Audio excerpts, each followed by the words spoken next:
የተከበሩ የሕዝብ ተወካዮች ምክር ቤት አፈ ጉባኤ፣ የተከበሩ የፌዴሬሽን ምክር ቤት አፈ ጉባኤ፣ የተከበራችሁ የሕዝብ ተወካዮችና የፌዴሬሽን ምክር ቤት አባላት፣ የተከበራችሁ የሀገራችን ሕዝቦች፣ ጥሪ የተደረገላችሁ እንግዶች፣ ክቡራትና ክቡራን፣ በኢትዮጵያ ፌዴራላዊ ዲሞክራሲያዊ ሪፐብሊክ ሕገ መንግሥት መሰረት በአዲሱ ዓመት የሁለቱ ምክር ቤቶች የሥራ ዘመን መጀመርን በይፋ ለማብሰር በሚከናወነው በዚህ መድረክ ላይ ተገኝቼ ንግግር ለማድረግ በመቻሌ በቅድሚያ የተሰማኝን ልባዊ ደስታ ለመግለጽ እወዳለሁ። በዚህ ንግግሬ ያለፈውን ዓመት ጉዟችንን ባጭሩ በመዳሰስ በዚህ ዓመት ለማከናወን የታቀዱትን ጉዳዮች ላይ አተኩራለሁ። በአጠቃላይ ስንመለከተው ያለፈው ዓመት ምርቅና ፍትፍት ነበር ለማለት ይቻላል።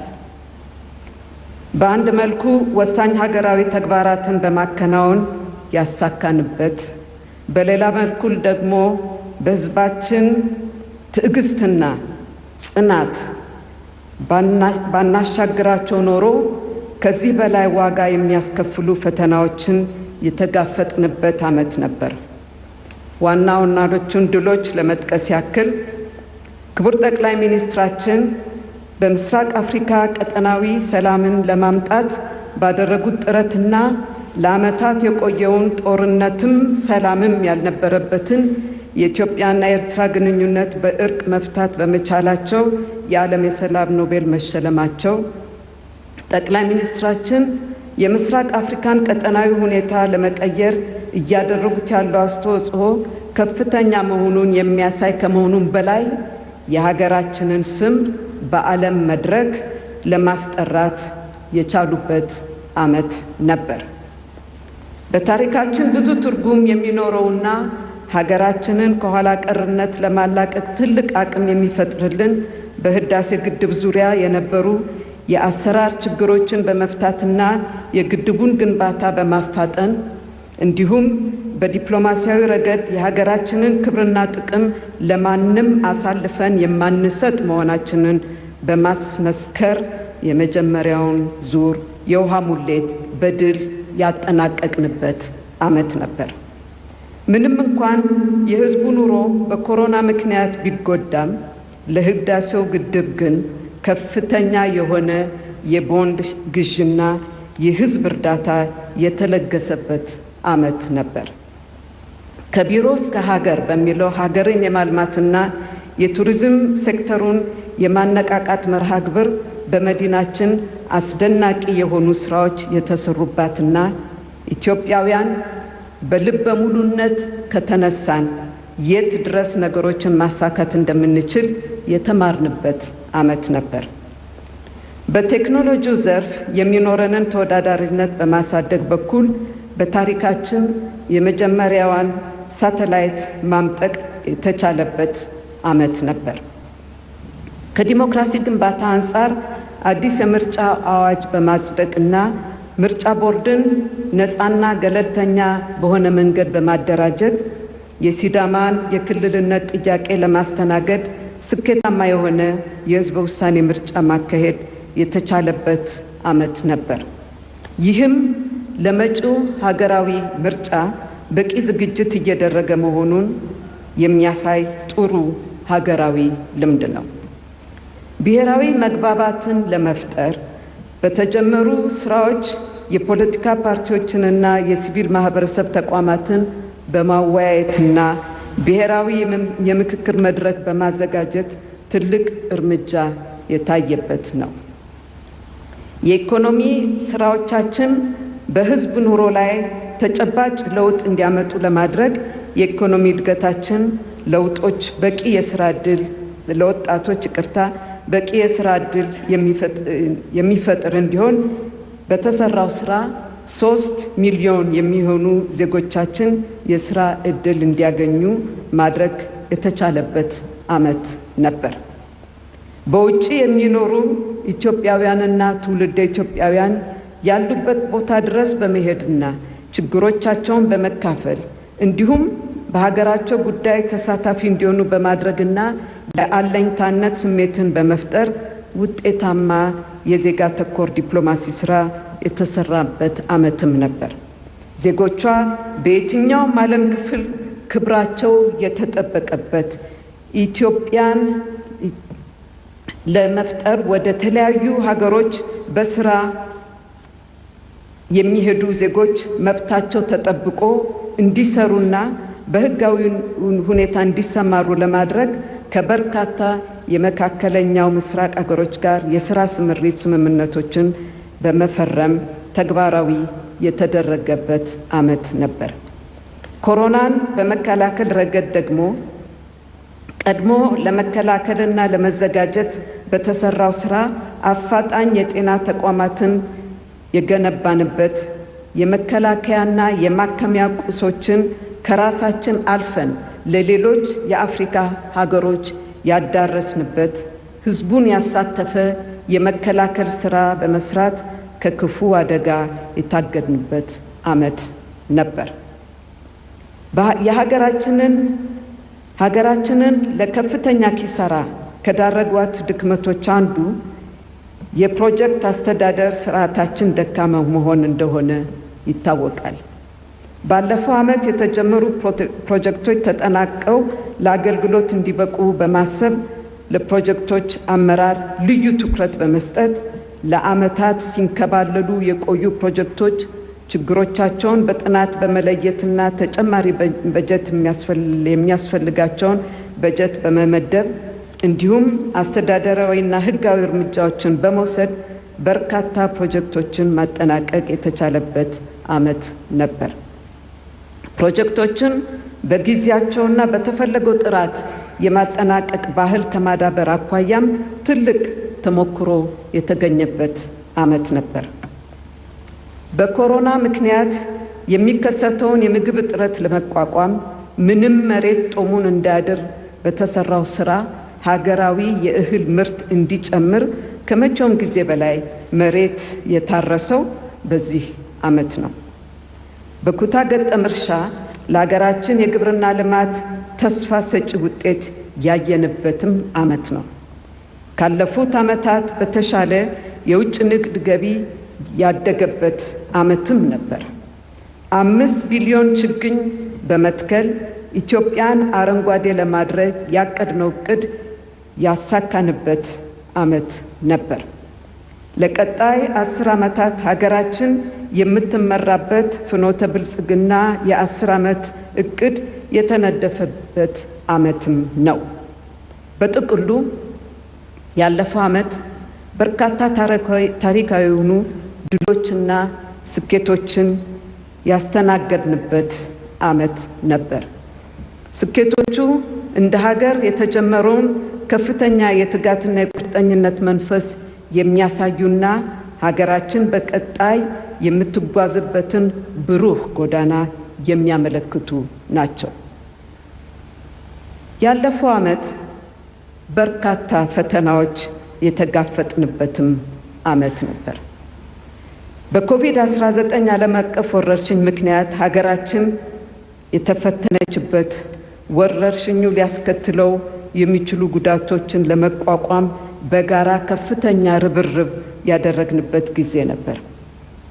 በዚህ ወረርሽኝ ምክንያት ትምህርት የተቋረጠበት፣ እንደ ምርጫ ያሉ በከፍተኛ ጉጉት ሲጠበቁ የነበሩ ሀገራዊ ጉዳዮችን ማከናወን ያልቻልንበት፣ በተከሰቱ ሀገራዊ ፈተናዎችም የዜጎች ውድ ሕይወት የጠፋበት፣ አካል የጎደለበት፣ ሰዎች ከቀያቸው የተፈናቀሉበትና ንብረት የወደመበት፣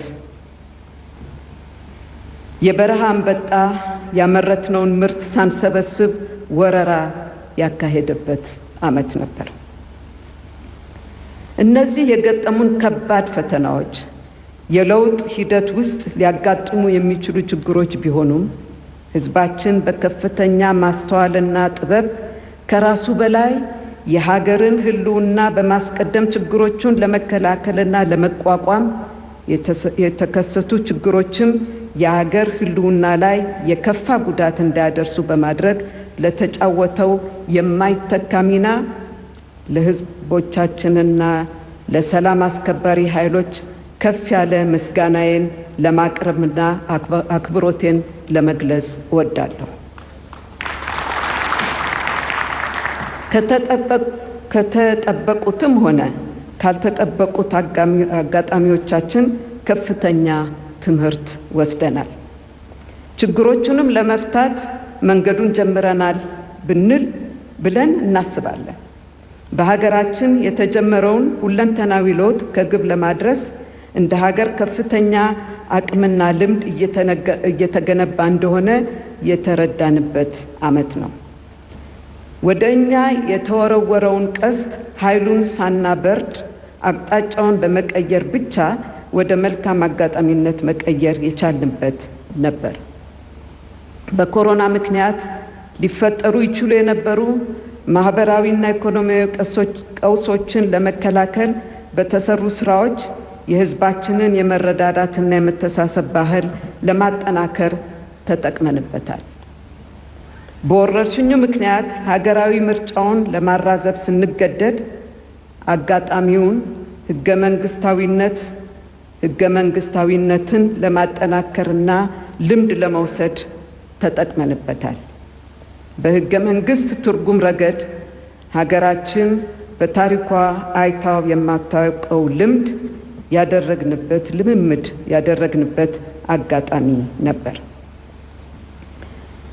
ባለፈው ዓመት የዲሞክራሲ ምህዳሩን ለማስፋት በርካታ ስራዎች የተከናወኑ ቢሆንም አነስተኛ በሆነው የዲሞክራሲ ልምዳችን ምክንያት የፖለቲካ ምህዳሩ በስሜትና በጉልበት ተጽዕኖ ስር ወድቆ ነበር። ይህን ተከትሎ በተፈጠሩ የጽንፈኝነት ዝንባሌዎች ምክንያት ሀገራችን ለሰላም ማጣት፣ ለብጥብጥና ዜጎቿም ለከፋ ጉዳትና መከራ የተጋለጡባቸው አጋጣሚዎች ታይተዋል። ምንም እንኳን ክስተቶቹ አንገት ቢያስደፉንም ችግሩ ከቁጥጥር ውጭ እንዳይወጣ በተሰሩ ስራዎችና የሕግ የበላይነትን ለማረጋገጥ በተወሰዱ እርምጃዎች ሀገርና ሕዝብን እጅግ ከከፋ አደጋ መታደግ ተችሏል። የተከበራችሁ የሕዝብ ተወካዮች ምክር ቤትና የፌዴሬሽን ምክር ቤት አባላት፣ ሀገራችንን ከሁለንተናዊ ኋላ ቀርነት ለማላቀቅ የኢኮኖሚ ብልጽግና ለማረጋገጥ መንግስት የተጀመሩ ስራዎችን በማስቀጠልና አዳዲስ የኢኮኖሚ አቅጣጫዎችን በመቀየስ ሰፊ ስራዎች የሚሰራ ይሆናል። በ2013 በኢኮኖሚ ረገድ የሚከተሉት ጉዳዮች ላይ ትኩረት ይደረጋል። ኮሮና የሚፈጥረው ኢኮኖሚያዊ ችግር በኢኮኖሚው ላይ ድቀትን እንዳያመጣ በቀጣይነት ለመከላከል በትኩረት ይሰራል። የሚወሰዱት መፍትሄዎች ወረርሽኙ ሊፈጥሩ የሚችለውን ተጽዕኖ መቀነስን እንዲሁም ወረርሽኙ በቁጥጥር ስር ከዋለ በኋላ ኢኮኖሚውን ወደ ጤናማ ሁኔታ መመለስን ታሳቢ ያደረጉ ይሆናሉ። ወረርሽኙ ይዟቸው የሚመጡ መልካም አጋጣሚዎችን በመጠቀምም ኢኮኖሚው በተገቢው ፍጥነት እንዲያድግ ለማስቻል ሰፊ ስራዎች የሚሰሩ ይሆናሉ። አሁን በመረጋጋት ላይ ያለውን የማክሮ ኢኮኖሚ መልሶ ወደ ከፍተኛ መዛባት እንዳይዘግጥ የዋጋ ግሽበትን መቆጣጠር እጅግ አስፈላጊ ይሆናል። በዚህ ረገድ የዋጋ ግሽበትን ከተሰቀለበት ትርጉም ባለው ደረጃ ለማውረድ መንግስት የጀመረውን ጥብቅ የገንዘብና የፊስካል ፖሊሲ አጠናክሮ ይቀጥላል። ጥብቅ የገንዘብና የፊስካል ፖሊሲው ያመጣቸው ለውጦች ቢኖሩም የዋጋ ግሽበቱ ላይ ትርጉም ባለው ደረጃ ለውጥ አላመጣም። ስለሆነም የዋጋ ግሽበቱ እንዲወርድ በተለይም በነጠላ አሃዝ እንዲገደብ ጥብቅ የገንዘብና የፊስካል ፖሊሲ አስፈላጊነቱ የጎላ ነው።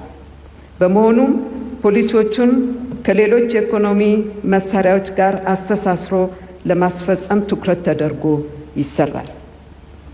ግብርናችንን በማዘመን ምርትና ምርታማነትን የማሻሻል ስራ ከፍተኛ ትኩረት የሚሰጠው ይሆናል። ይህን ለማሳካት የግብርና ሜካናይዜሽን ማስፋፋት፣ የገጠር ፋይናንስ አቅርቦት ማሻሻል፣ የመስኖ ልማትን በማስፋፋትና የዘመናዊ ግብዓቶችን አቅርቦት በማሻሻል የግብርናውን ዘርፍ ምርታማነት ለማሳደግ በትኩረት ይሰራል። በተለይም አርሶ አደሩ ከተበጣጠሰ እርሻ እየወጣ ወደ ኩታገጠም የእርሻ ዘዴ እንዲገባ የአዳዲስ ቴክኖሎጂዎች ተጠቃሚ እንዲሆን ይሰራል። ይህ ዓመት ለዓመታት ሲንከባለሉ የነበሩ በርካታ ፕሮጀክቶችን የምናጠናቅቅበት ይሆናል።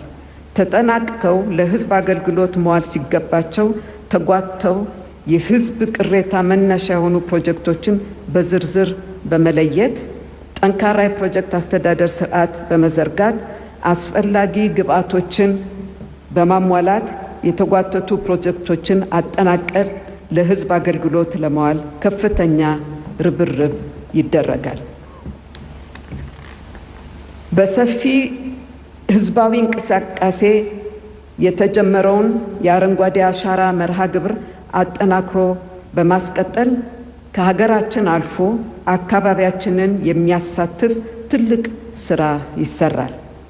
የአረንጓዴ አሻራ መርሃ ግብር እጅግ እየተጎዳ የመጣውን አካባቢያችንን ከስሩ በመቀየር ኢትዮጵያና አካባቢዋን ለምለምና ምቹ በማድረግ ቀጣዩ ትውልድ ያልተራቆተች ሀገር እንዲወርስ የምንተጋበት ዓመት ይሆናል። የቱሪዝም ሴክተርን ለማነቃቃት የተጀመሩት ፕሮጀክቶችን በማልማት ስራዎቻችንን በአዲስ አበባ የታዩ የሸገር የእንጦጦና የአንድነት ፓርኮችን ውጤታማ ስራ በማስፋት በተለያዩ የሀገራችን ክፍሎች ሰፋፊ ፓርክ የማልማት ስራዎች ይሰራሉ።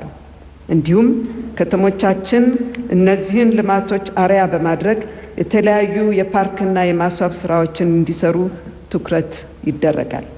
በዋናነትም በአማራ ክልል በጎርጎራ፣ በኦሮሚያ ክልል በወንጪ፣ በደቡብ ክልል በኮይሻ የቱሪዝም ፓርኮችን የማልማት ስራ የዚህ ዓመት ዋናው የመዳረሻ ልማት ግባችን ነው። የህዳሴው ግድብን በሁለት ተርባይን ኃይል እንዲያመነጭና ሁለተኛ ዙር ውሃ ለመያዝ እንዲችል በዚህ ዓመት ወሳኝ ስራ የምንሰራበትና ግድቡን የምናገባድድበት ዓመት ነው። አሮጌውን የኢትዮጵያ የብር ኖት በአዲስ የብር ኖት የተካንበትን ኢኮኖሚያዊ ፋይዳ የምንለካበትና የተሻለ የገንዘብ አስተዳደር ስርዓት የምንፈጥርበት ዓመት ይሆናል። የተከበራችሁ የሕዝብ ተወካዮች ምክር ቤትና የፌዴሬሽን ምክር ቤት አባላት፣ የሀገራችንና የሕዝባችን ዕጣ ፈንታ የሚቃናው ውጤታማ በሆነና በጥንቃቄ በሚታነጽ የዲሞክራሲ ግንባታ መሆኑን መንግስት በጽኑ ያምናል። ሆኖም ዲሞክራሲ በፍላጎት ብቻ የሚገነባ አይደለም። ዲሞክራሲ እንደ አስፈላጊነቱ ዋጋ በመክፈል ጭምር የሚገነባ ነው። ሆደ ሰፊነትን፣ አስተዋይነትንና ምክንያታዊነትን ይጠይቃል። እንዲሁም ከፍተኛ ጽናትንና ቁርጠኝነትን የሚፈልግ ጉዳይ ነው። ዲሞክራሲ የመብት ብቻ ሳይሆን የግዴታና የኃላፊነት ጉዳይ ጭምር መሆኑን መገንዘብ ያስፈልጋል። መብትና ግዴታ የዲሞክራሲ ሁለት ክንፎች ናቸው። አንዱን ብቻ ከፍ በማድረግ መብረር አይቻልም። በሀገራችን ባለፈው ዓመት የተከሰቱ የሕግ ጥሰትና የሕዝብን ሕይወትና ንብረት የቀጠፉ አስነዋሪ ተግባራት ዲሞክራሲን የተረዳንበትን መንገድ ምን ያህል በስህተቶች የተሞላ እንደሆነ በቂ ማሳያ ነው። ወይ ሁላችንም በዲሞክራሲያዊ መንገድ እንሄዳለን ወይንም ማናችንም አንሄድም። ዲሞክራሲ የሁላችንንም አስተዋጽኦና መስዋዕትነት ይፈልጋል። ይህን እውነት በአግባቡ ተረድተን ሁላችንም በኃላፊነትና በሰለጠነ መንገድ ካልተጓዝን በፖለቲካው ብቻ ሳይሆን በኢኮኖሚው ረገድም እንደ ሀገር የምንመኘውን ስኬት መጎናጸፍ ያስቸግረናል። ዲሞክራሲን ከሕግ የበላይነትና ከዜጎች ዲሲፕሊን ነጥሎ ማየት ደግሞ አይቻልም። የሕግ የበላይነት ለሁሉም ዜጎች እኩል ሰላማዊና ምቹ የሆነ ዲሞክራሲ ምህዳር እንዲፈጠር ያደርጋል። ዲሲፕሊን ደግሞ ዜጎች በተፈጠረው ምህዳር በሰለጠነ መንገድ እንዲሳተፉ እድል ይፈጥራል። በመሆኑ በዚህ ዓመት ፖለቲከኞቹም ሆኑ ዜጎች ዲሞክራሲን በባዶ ከመሻት ባለፈ ዲሞክራሲ የሚጠይቀውን ስርዓትና ዲሲፕሊን እንዲላበሱ ለማድረግ ከፍተኛ ስራዎች የሚሰሩ ይሆናል። መጪውን ሀገራዊ ምርጫ ሰላማዊና ዲሞክራሲያዊ አድርጎ ለማጠናቀቅ የዲሞክራሲ ልምምዳችን በስርዓት የሚካሄድና በሕግ የበላይነት የሚመራ መሆን ይኖርበታል። ከዚህ አንጻር በዚህ ዓመት ለዲሞክራሲ ስርዓት በቂ መደላድል ለማዘጋጀትና የፖለቲካ መበልጸግን ለማረጋገጥ የሚከተሉት ጉዳዮች ላይ ትኩረት ተደርጎ ይሰራል። በሀገራችን ባለፉት 10 ዓመታት የተካሄዱት ምርጫዎች ከፉክክር አንጻር ጉልህ ችግር የታየባቸው ናቸው። ከዚህ አንጻር ቀጣዩ ሀገራዊ ምርጫ ይህንን ጉድለት በማረም ከተሳትፎም ከፉክክርም አንጻር የሕዝባችንን ዲሞክራሲያዊ ጥማት የሚያረካና ዓለም አቀፍ መመዘኛዎችን የሚያሟላ መሆን አለበት። በዚህም መሰረት ቀጣዩ ሀገራዊ ምርጫ በፓርላማችን የተለያዩ የፖለቲካ ድምጾች የሚሰሙበትና ፓርቲዎች አንጻራዊ ውክልና የሚያገኙበት እንዲሆን ፍትሃዊ የፉክክር ሜዳ መፍጠርና የፖለቲካ ማህደሩን ምቹ ለማድረግ ከፍተኛ ትኩረት ተደርጎ ይሰራል። ሰላም የሁሉም ነገር መሰረት ነው። ህዝባችን በሰላም ወጥቶ እንዲገባ ሰርቶ ራሱንም ሆነ ሀገሩን እንዲጠቅም ብሎም ሀገራችን ወደ ብልጽግና ለጀመረች ጉዞ ስኬት ሰላም እጅጉ ያስፈልገናል። በመሆኑም በሚቀጥለው ዓመት የሀገራችንን ሰላም አስተማማኝ ደረጃ ላይ ለማድረስ መላተ ህዝቡን ያሳተፉ ስራዎች በልዩ ትኩረት የሚሰሩ ይሆናሉ። ለሕግ የበላይነት መረጋገጥ ተግዳሮት የሆኑ አደረጃጀቶችና የታጠቁ ኃይሎች በመላው ሀገራችን ምንም አይነት ህገወጥ ተግባር ላይ እንዳይሰማሩ ለማድረግና ከመንግስት ውጪ ማንኛውም ኢመደበኛ አደረጃጀት ይሁን ሸማቂ ኃይል ትጥቅ ይዞ እንዳይንቀሳቀስ ለማድረግ ከፍተኛ ስራዎች ይሰራሉ። የዜጎች ደህንነት በምንም አይነት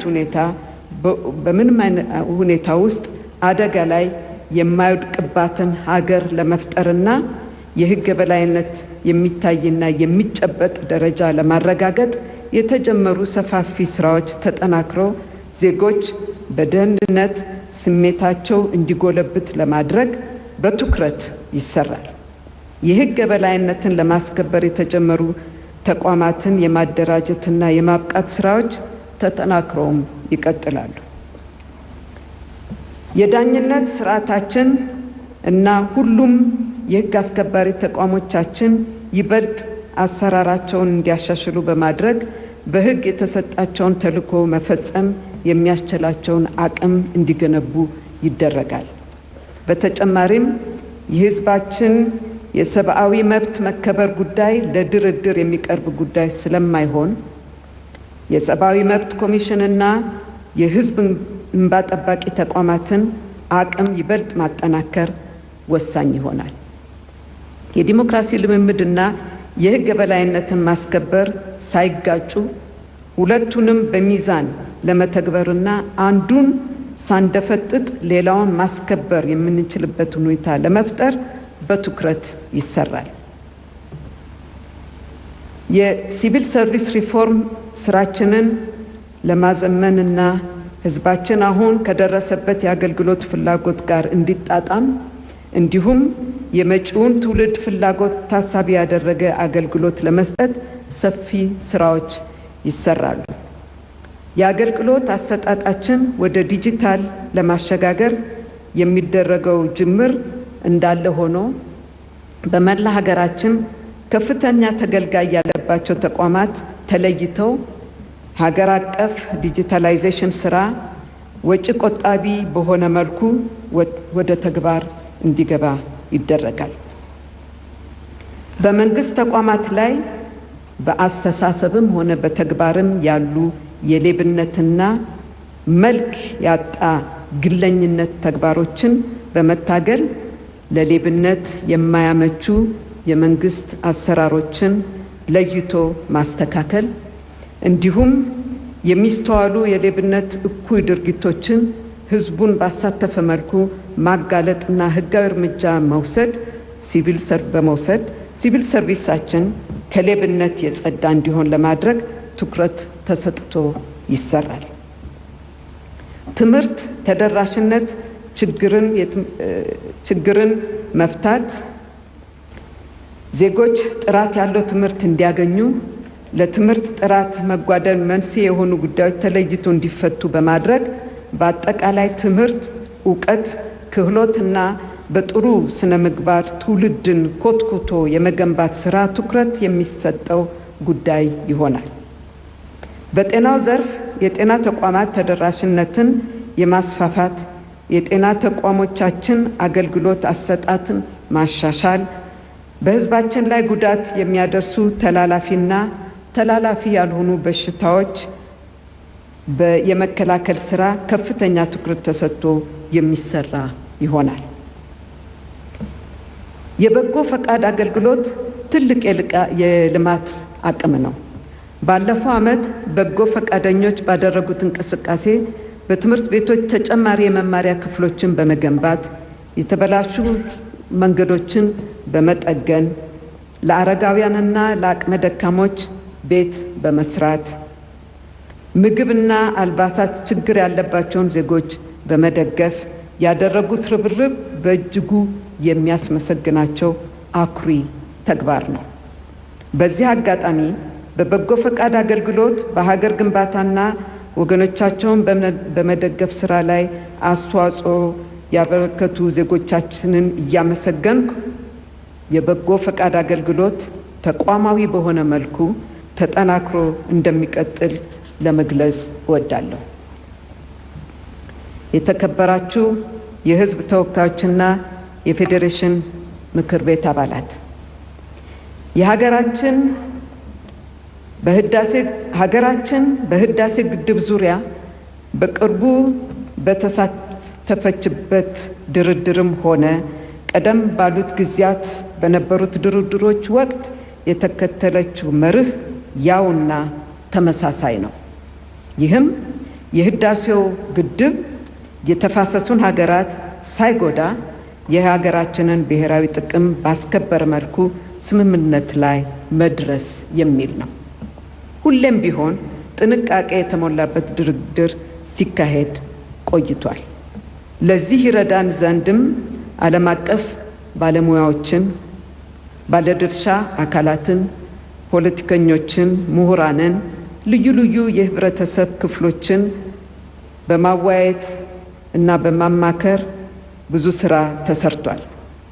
እነዚህ ውይይቶችና ምክክሮችም ሀገራችን ልትይዘው የሚገባ አቋም ነጥሮ እንዲወጣ በከፍተኛ ደረጃ ረድቷል። ከባለድርሻ አካላት ጋር ከሚደረገው ውይይትና ምክክር በተጨማሪም ከዓለም አቀፉ ማህበረሰብ ጋር በተለይም ተፋሰሱን ከሚጋሩ ሀገራት ጋር የዲፕሎማሲ ስራ ሲከናወን ቆይቷል። በእነዚህ ጥረቶች የተመዘገቡ ድሎች እንዳሉ ሁሉ እጃችንን ለመጠምዘዝ የተሞከረባቸው ሁኔታዎችና ፈተናዎችም ነበሩ። ትልቁ ቁም ነገር ከሀገራችን ክብርና ጥቅም የሚቀድም ምንም ጉዳይ አለመኖሩን ማስታወስ ነው። ከዚህ አንጻር በዚህ ዓመት የምንሰራቸው ዲፕሎማሲ ስራዎች ይበልጥ አቋማችንን ለዓለም የሚያስተዋውቁና ሰፊ ተደራሽነት ያላቸው እንዲሆኑ ለማድረግ እንዲሁም የሚደርስብንን ማንኛውም ጫና ለመመከት ትኩረት ተደርጎ ይሰራል። የተከበራችሁ የሕዝብ ተወካዮችና የፌዴሬሽን ምክር ቤት አባላት፣ በሀገራችን የዲሞክራሲ ስርዓት ባህል ግንባታ ሂደት ስር እንዲሰድና ዜጎችም ከትሩፋቱ መጠቀም እንዲችሉ ሁሉም የሚመለከታቸው አካላት ሰላማዊ መንገድና አቅጣጫን የተከተለ እንቅስቃሴን በቃልም በግብርም መርጠው መጓዝ ይኖርባቸዋል። አዲሱን ለውጥ ተከትሎ በየአካባቢው የታዩ ግጭቶች፣ የተስተዋሉ መፈናቀሎች፣ ሞትና ስደቶች አሳሳቢና ፈጥነን መፍትሄ ልንፈልግላቸው የሚገቡ መሆናቸውን የሚካድ አይደለም። እነዚህ አሳዛኝ ገጠመኞች የተስፋ ሰጪ እውነታ ብልጭታ የታየባቸውም ነበሩ። በእነዚህ አለመግባባቶች ውስጥ እንኳን በሕዝቦች መካከል የተስተዋለው የመደጋገፍና የመረዳዳት ሁኔታ አንድነትና ህብረታችን ለይስሙላ ሳይሆን ተፈጥሯዊ ገጽታ መላበሱን ያሳየ ነው። ሀገራዊ አንድነታችንም ተጠናክሮ የሚቀጥል መሆኑን ያረጋገጠ ነው። በሕዝቦቻችን መካከልም ጊዜያዊ እንጂ መሰረታዊ ቅራኔ አለመኖሩን የመሰከረ እውነታ ነው። በዚህ ዓመት በብሔራዊ መግባባት ላይ የተጀመሩ በጎ ጅምሮችን እንዲቀጥሉና ለአንድ ሀገር ሰላምና ብልጽግና መሰረታዊ ከሆኑ እሴቶች መካከል አንዱና ዋነኛው የሆነው የወንድማማችነት የእህትማማችነት እሴት እንዲጠነክር ሁላችንም በትብብር መስራት ይኖርብናል። በሀገራችን ዘላቂ ሰላም ለማስፈን ጠንካራ የዲሞክራሲ ስርዓት ለመገንባት የሕግ የበላይነትን በቁርጠኝነት ማስከበር የግድ ይላል። በመሆኑም መንግስት የሕግ የበላይነት ለማስከበር በሚያደርገው እንቅስቃሴ ዜጎቻችን ከመንግስት ጎን በመሰለፍ ለሕግ የበላይነት ዘብ እንዲቆሙ ከአደራ ጋር ለማሳሰብ እወዳለሁ።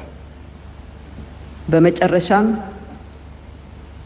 ፈተናዎች ቢገጥሙንም እየተቋቋምናቸው በአዲሱ ዓመት የያዝናቸውን ግቦች ለማሳካት ሕዝባችን በትጋት እንዲረባረብ ሁሉም የመንግስት አካላት እቅዱን ለማሳካት ኃላፊነታቸውን በአግባቡ እንዲወጡ እያሳሰብኩ አዲሱ ዓመት የሕዝብ ተወካዮችና የፌዴሬሽን ምክር ቤት አባላት መልካም የስራና የስኬት ዘመን እንዲሆንላችሁ መልካም ምኞቴን ለመግለጽ እወዳለሁ። የ2013 የኢፌዴሪ የፌዴሬሽን ምክር ቤትና የኢፌዴሪ የሕዝብ ተወካዮች ምክር ቤት የስራ ዘመን በይፋ መከፈቱን አበስራለሁ። አመሰግናለሁ።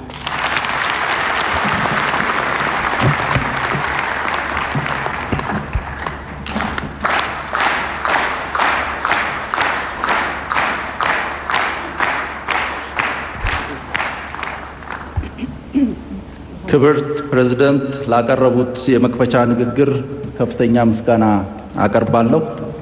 በመቀጠል ስብሰባችን የሚቀጥል ሆኖ ክብርት ፕሬዝዳንትን እና ክቡር ጠቅላይ ሚኒስትሩን ከመቀመጫችን ተነስተን በታላቅ አክብሮት አሸኛኘት እንድናደርግላቸው እጠይቃለሁ።